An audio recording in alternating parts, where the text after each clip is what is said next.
بسم اللہ الرحمن الرحیم۔ آج کا ہمارا موضوع ہے پشاور کی سرزمین پر ایک بے نظیر اور تاریخی مناظرہ۔ اس موضوع کو پیش کرتے ہوئے افسوس اس لیے ہو رہا ہے کہ پشاور کے گرد و نواح میں اس دور میں بھی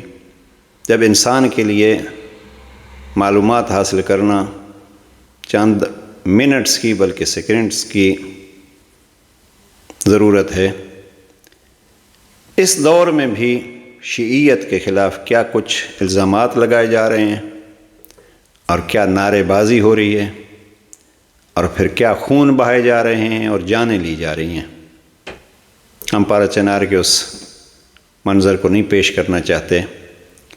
لیکن علمی طور پر ہم یہ عرض کرنا چاہتے ہیں کہ قتل و کشتار اپنی جگہ پہ، لیکن یہ عقائد اور کسی کو کافر کہنا، اس دور میں اگر کوئی کہہ رہا ہوتا ہے اس کی کم عقلی کی نشانی۔ پشاور ہی میں آج سے تقریباً 100 سال پہلے ایک بے نظیر اور تاریخی مناظرہ ہوا، جس میں پہلے کہیں عرض کر چکا ہوں اور ہماری ایک ویڈیو موجود ہے، جس مناظرے کے بعد 6 بڑے بڑے سردار افراد شیعہ ہوتے ہیں، اور اس کتاب نے پھر اپنا ایک اثر کیا، اور اس کتاب پہ آیت اللہ العظمیٰ آغا بروجردی کی تقریض اور وہ تعریفیں موجود ہیں بزرگ علماء کی۔ موضوع ہمارا عزیزان یہ ہے کہ اس دور میں بھی آئیے جو اختلافی چیزیں ہیں وہ ان کو آپ ختم نہیں کر سکتے، لیکن بہن بھائیوں میں بھی اختلافات ہوتے ہیں، اس کو حل کرنے کا انداز ہوتا ہے، اور جو ارد گرد ہوتے ہیں، قرآن مجید کا بھی حکم یہ ہے کہ اگر 2 بھائی آپس میں لڑ پڑیں تو آپ کا فرض یہ ہے کہ آپ ان میں صلح کرائیں، اور صلح کرانے والے کے کتنے کتنے اجر کا تذکرہ ہے وہ اپنی جگہ پہ بیان ہے۔ لیکن کیا اس دور میں اگر پشاور کے گرد و نواح میں اور یہ پارا چنار میں یہ سارا کچھ ہو رہا ہے تو کیا علماء اہل سنت پہ یہ لازم نہیں ہے کہ وہ آواز اٹھائیں کہ کیا کیا جا رہا ہے اور کیا کہا جا رہا ہے؟ یہ سکوت، اس حوالے سے ہمیں تکلیف ہوئی، اور اسی بنا پہ یہ ویڈیو۔ اپنے جوانوں سے گزارش ہے کہ اپنے عقائد کو مضبوطی سے پیش کیجئے، اور الحمدللہ یہ خون رنگ لاتے ہیں، اس لیے کہ بڑی بڑی حکومتیں آپ ہر دور میں دیکھیے، جناب پیغمبر اکرم کے بعد خود زندگی جناب امیر علیہ السلام میں امیر علیہ السلام کو گالیاں دی گئیں، اور حکومتوں نے جناب امیر علیہ السلام کے خلاف احادیث گھڑوائیں۔ یہ ایک الگ موضوع ہے اور کبھی اس کو عرض کریں گے، لیکن ہم پشاور کے مناظرے کے حوالے سے ایک کتاب ہے، اپنے عزیزوں سے عرض کرتا ہوں، شبہ پشاور، جو سلطان الواعظین شیرازی مرحوم وہاں سفر پہ جاتے ہیں اور قزلباش خاندان کے وہاں مہمان بنتے ہیں۔ یہ رجب 1345 کے ایام ہیں، اور پھر ان پہ کچھ سوالات ہوتے ہیں۔ 10 راتوں کا یہ ایک مسلسل مناظرہ ہے، اور 10 راتوں میں یہ چاہ رہا تھا کہ ہم عرض کریں گے کہ 10 راتوں میں کس پیار محبت سے علماء بھی اور عوام بھی، دونوں اطراف میں شیعہ بھی بیٹھے ہیں، سنی بھی بیٹھے ہیں، ایک ساتھ چائے پی رہے ہیں، ایک ساتھ کھانا کھا رہے ہیں، اس حد تک کہ ایک ساتھ نماز پڑھ رہے ہیں۔ گفتگو ہوتی ہے، عموماً نماز عشاء کے بعد ہوتی تھی، اور کبھی نماز مغرب کے بعد ہوتی تھی، تو پھر نماز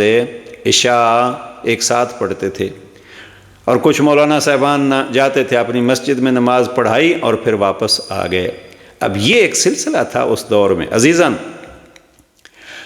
آپ کا فریضہ بنتا ہے، شیعہ جوانوں سے گزارش کر رہا ہوں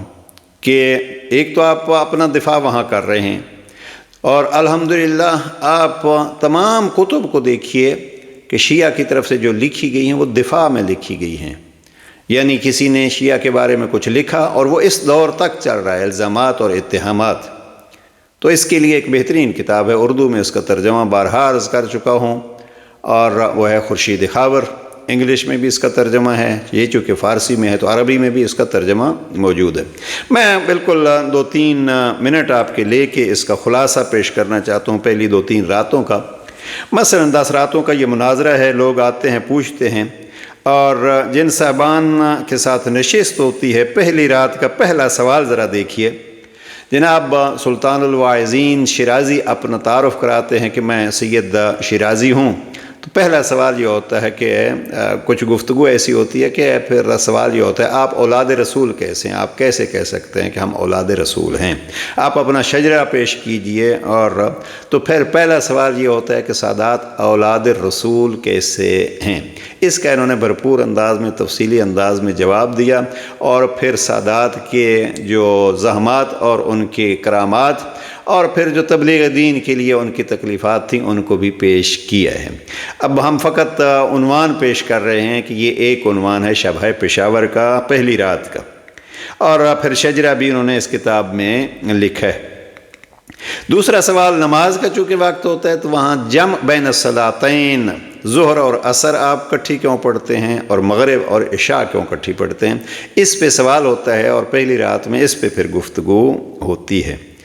اور یہ پہلی رات میں یہ دو موضوعات ہوتے ہیں، اور کیا ہی ماحول ہوگا علمی کے بحث مباحثہ ہو رہا ہے۔ ہم انشاءاللہ ایک ویڈیو بنائیں گے، جناب سید مرتضیٰ عسکری جن سے ہماری ملاقات بھی ہوئی، وہ کہتے ہیں کہ اختلافات کو مٹانے کا طریقہ یہ نہیں ہے کہ ایک دوسرے کے خلاف لکھیں، اس کو مٹانے کا یہ ہے کہ آپ ایک جگہ پہ بیٹھیں اور ابحاث کریں۔ انہوں نے مثلا یہ مشورہ دیا ہے کہ آپ مکہ میں، مدینہ میں، نجف میں یہ کانفرنسیں کریں، دونوں طرف اپنا اپنا نظریہ پیش کریں اور افراد جو ہیں وہ اس کے حقائق کو پہچانیں۔ بہرحال وہ الگ ویڈیو میں انشاءاللہ عرض کریں گے۔ تو وہ سید مرتضیٰ عسکری مرحوم کا ایک نظریہ تھا، تو میں سمجھتا ہوں کہ یہاں یہ نظریہ نظر آ رہا ہے اس پشاور نائٹ میں۔ دوسری رات میں پہلا سوال جو ہے وہ ہوتا ہے کہ جناب یہودیوں نے دین اسلام کو خراب کیا، اور وہاں اور پھر عبداللہ ابن سبا کی بات آتی ہے، پھر جناب سلطان الواعظین عبداللہ ابن سبا کے بارے میں تفصیل سے بتلاتے ہیں،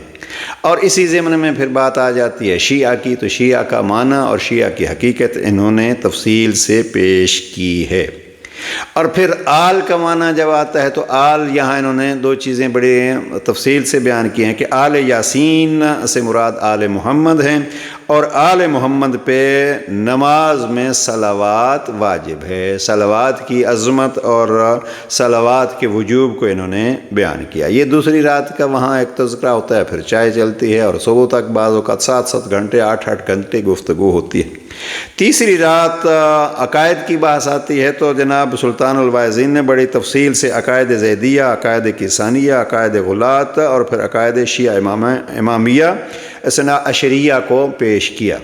اور پھر یہاں درمیان میں بات ایسی آتی ہے کہ یہ قبروں کو سلام کرنا اور قبروں کو بوسہ دینا اور یہ شرک ہوتا ہے، تو یہاں انہوں نے شرک کی بحث اور شیعہ کی طرف شرک کی نسبت کو بھرپور انداز سے اور بہترین انداز سے رد کیا ہے۔ مثلا کسی غیر خدا سے مدد طلب کرنا یہ شرک ہے۔ انہوں نے فرمایا کہ آپ دیکھیے، یہ میں کبھی تفصیل سے عرض کر چکا ہوں کہ یہ حقیقت میں امام علی النقی علیہ السلام کا جواب ہے جو تحفۃ العقول میں درج ہے، لیکن انہوں نے یہاں نقل کیا ہے تو وہ یہ کہ جناب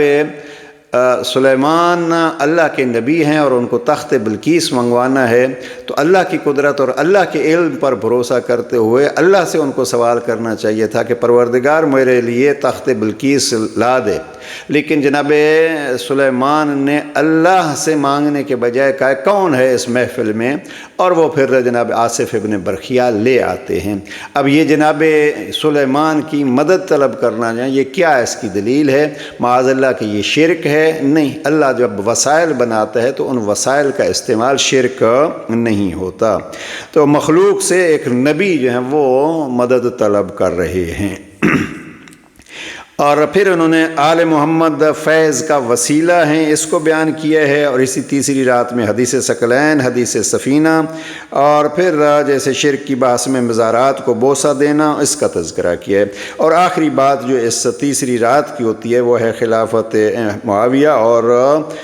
یزید، اس پہ گفتگو ہوتی ہے، اور یہ تیسری رات یوں مکمل ہوتی ہے۔ یہ ہے وہ ایک تاریخی مناظرہ جس کو کتاب کی صورت میں لایا گیا ہے شبہ پشاور۔ میں عزیزان سے گزارش کروں گا کہ اس کتاب کو پڑھیے تاکہ آپ کو حقائق اور گفتگو کا انداز اور پیار محبت کا انداز معلوم ہو۔ پروردگار ہمیں ایک دوسرے کو سمجھنے اور الزامات اور اتہامات کے بجائے حقائق جاننے کی ہمت و توفیق نصیب فرمائے۔ والسلام علیکم۔ یہاں دکھ اور درد کے ساتھ جو ہیں وہ یہ فلسطین میں جو کچھ ہو رہا ہے، پتہ نہیں ہم کس چیز میں، لیکن ابھی پارا چنار کو جب دیکھتے ہیں تو وہاں کے نعروں کو دیکھتے ہوئے افسوس ہوتا ہے کہ یزیدیت ہر جگہ پہ کس انداز میں سامنے آ رہی ہے۔ السلام علیکم ورحمۃ اللہ۔